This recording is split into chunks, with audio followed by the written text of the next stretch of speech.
Бюджетный смартфон со стильным дизайном, хорошими материалами, отличным комплектом поставки, оптимизированным ПО, хорошим временем автономной работы, IPS-экраном с динамическим режимом частоты обновления экрана, тачем на 180 Гц, поддержкой Dual 5G и в целом отличный смарт. Обо всем этом и не только можно прочесть в рекламе к смартфону под названием Xiaomi Redmi Note 11 SE. И спойлер сразу, во время сейла он стоил 9200. Поэтому я считаю, что стоит о нем рассказать, и как на самом деле дела обстоят у данной модели, я сейчас вам расскажу. Всем привет, вы на канале Польза.нет, и здесь только быстрые обзоры и долгие стримы. И сегодня, вопреки всему и несмотря ни на что, Redmi Note 11 SE у нас на обзоре, на 8 гектар оперативы, 128 внутренней. Вначале вы, разумеется, услышали все его прелести, и про поддержку 5G, и про остальные плюшки. Ну а сейчас вы увидите его, как говорится, распаковочку. Как он выглядит? В принципе, мы к этому внешнему виду довольно сильно привыкли. С одной стороны вычурно, с другой стороны не вычурно. Почему? Потому что все равно это все дело будет у вас в чехле. Да, пластик, да, какая-то старенькая непонятная камера, и направленного микрофона нет. Но от чего вы хотели? Это же Redmi. Но и свои плюшки здесь тоже есть. Почему? Потому что, допустим, сразу здесь нас встречает инструкция, в которой все благополучно нас предупреждают, что внутри нас ждет возможность запихать не просто две физические сим-карты, а, допустим, одну физическую карту и карту памяти. И пусть этот слот гибридный, но учитывая, как в последнее время развиваются технологии, вот этот вот вариант, он тоже вообще неплохой. Мини-джек странно, но наверху. Здесь у нас инфракрасник, здесь Type-C-шник не по центру, к сожалению. Защитная пленка есть, смотрим по размерам. С блоком камер, который они поддерживают по внешнему виду, 10,3, без 8,9 мм. Ширина смартфона 74 мм. Высота 161 мм. Вот такая вот прелесть. Смотрим по зарядке. К сожалению, вилка китайская, и у нас получается максимально 22,5 ватта. Быть того не может. Как-то маловато. Защитный чехол у нас вот такой. К сожалению, с бесящей вот этой штукой, которая Type-C-шник вам будет а-ля закрывать. И в целом, ну, норм. Единственное, да, он, скорее всего, не будет здесь русского языка, хотя, может быть, его перепрошили. Я уже не помню, просил я продавца или нет, потому что если здесь вдруг глобалка, то русский язык будет. 190 грамм. И вот так в руке все это дело у вас будет выглядеть. MIUI Just Second. Смотрим!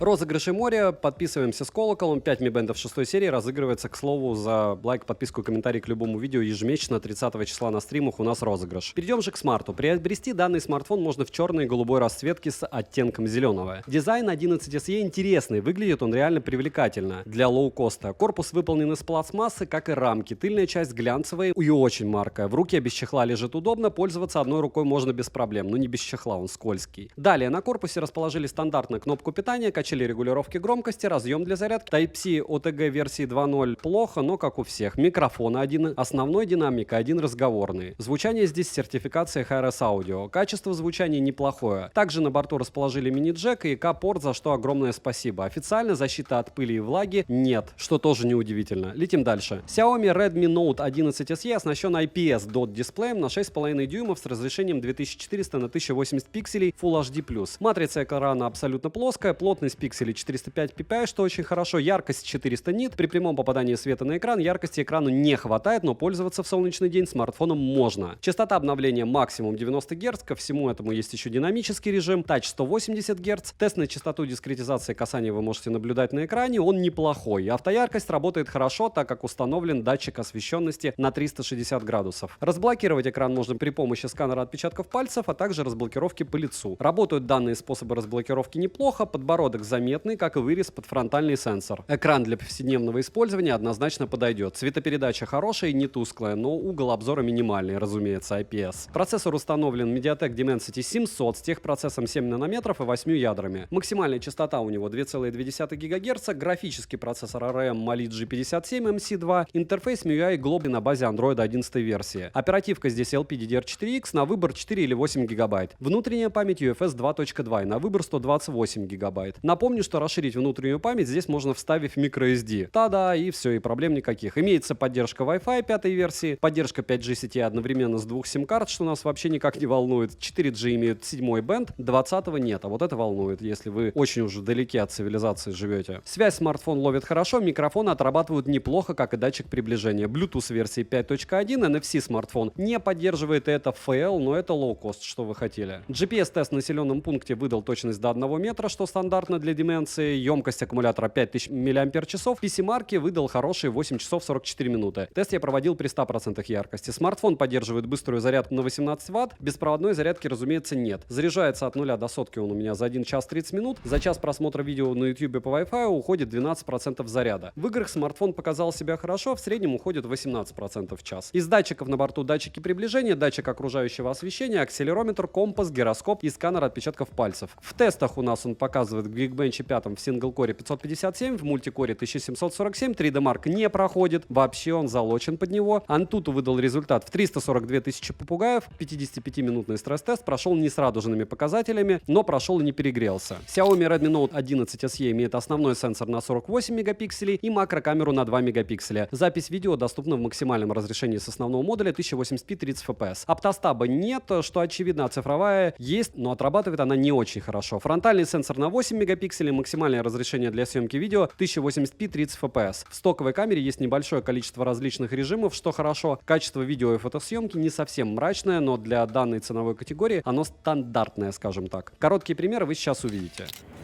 Основная камера 1080p 30 fps, веду плавно. Если удержать, и вы, допустим, снимаете какую-нибудь статичную картинку, либо динамичную, но стоя на месте, в принципе, смарт отрабатывает.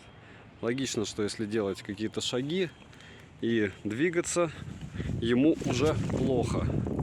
Смотрим, как у нас с автофокусом дела.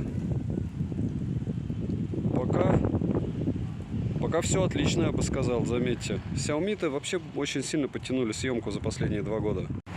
Основная камера тоже 1080p 30 fps, это максимум, что может этот бюджетник, но я бы даже сказал ультрабюджетник. С другой стороны, не худший вариант развития событий, правда?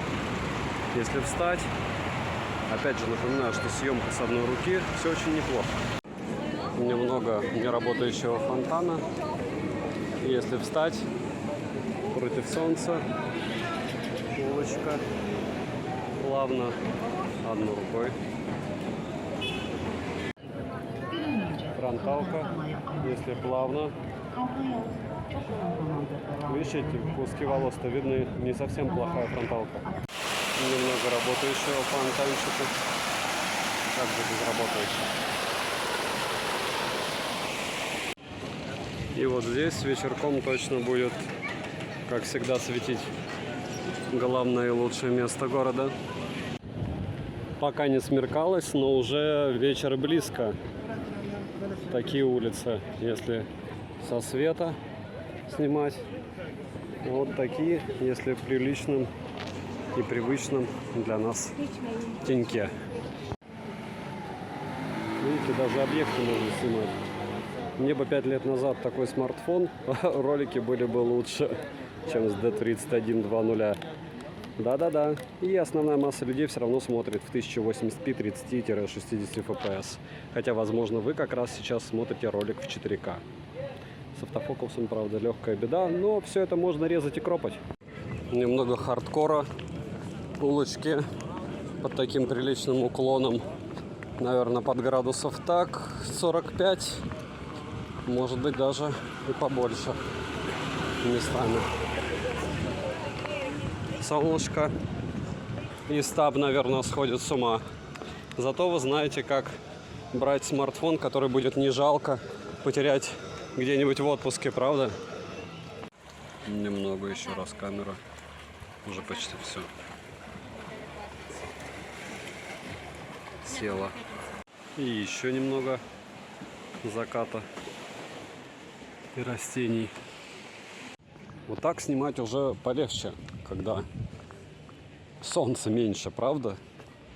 Всего должно быть в меру, чтобы съемка была хороша. Даже на довольно бюджетный смартфон. Уклон наверх. Тихая улочка. И вы слышите только пение птиц и мои шаги. Солнце бьет в глаза. Немного фронталки в солнечных условиях. Отлично, гора видна, пусть и в дымке, но так и есть.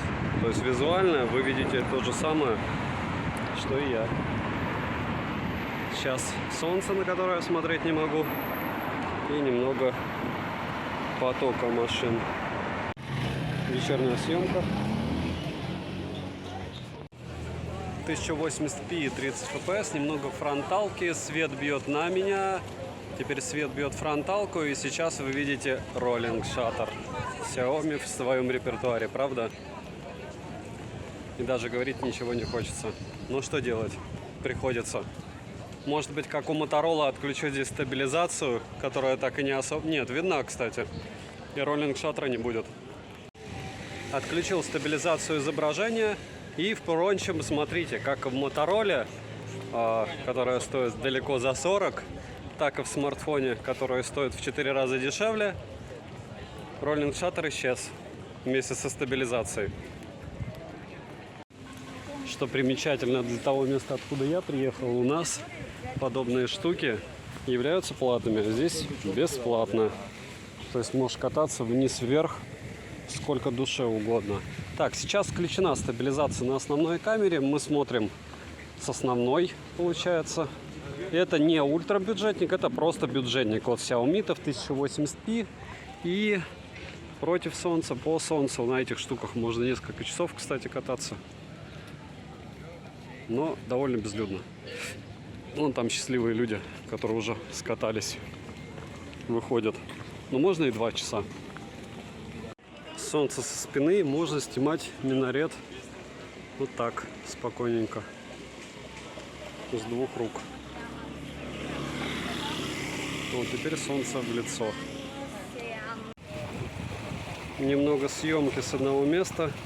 Вижу, как играет баланс белого. Если вы не видите, хорошо. Мне кажется, вы должны видеть. Так, если медленно и плавно вести вдоль горизонта.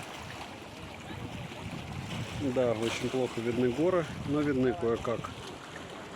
И сейчас мы спиной, получается, к солнцу.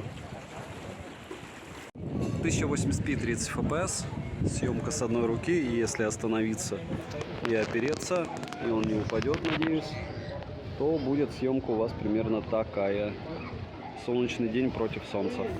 Минусы: нет 20-го бенда, недоступен на данный момент Android 12 версии. Хотелось бы Bluetooth версии 5.2, хотя бы с другой стороны, чего от такого смарта за такие деньги хотеть? NFC здесь нет, вот этого бы хотелось. Цену можете посмотреть по ссылке в описании к видео, но я спойлерю, если вы успеете его на Black Friday купить, то он в районе 9 будет. Если купите дешевле 9, то, наверное, аналогов по минимуму. Я напоминаю, есть топ, конечно, смартфонов до 10 тысяч рублей, но люди, которые покупают смарты до десятки, они, логично, что экономят каждую 1000. И если этот смарт будет 8,5, а Realme Q5, допустим, спойлерю сразу, в топ-10 смартфонов до 10 тысяч рублей, будет стоить дороже, то все-таки это 15% разница. Это добротный смарт, который может выжить не 1 год. Резюмирую, Xiaomi Redmi Note 11 SE неплохой бюджетный смартфон. Советую еще раз смотреть мой топ-10 до 10 тысяч рублей, выбрать что-нибудь для себя, посмотреть комментарии, что люди выбирают. Потому что, опять же, помним, что это глобалочка. Если вам не хочется заморачиваться с Q-шной версией от Realme, это очень даже неплохой вариант. И если бы я выпускал этот топ-10 до 10 тысяч рублей позже данного обзора, то 11 SE был бы как минимум на 2-м месте. Вот такая вот темная лошадка. Подписывайтесь на канал с колоколом, не забывайте, что 25-го у нас будет сейл и будут новые топы. 10 топов в описании, кому не лень, в X2 смотрим, делимся с друзьями и оцениваем. Может быть, где-то я и не прав, а может быть прав, и вы как раз нашли своего техноблогера. От меня девайс сюда. Пишите в комментах, что бы вы еще хотели увидеть на обзор. Добра и удачи вам, дорогие друзья.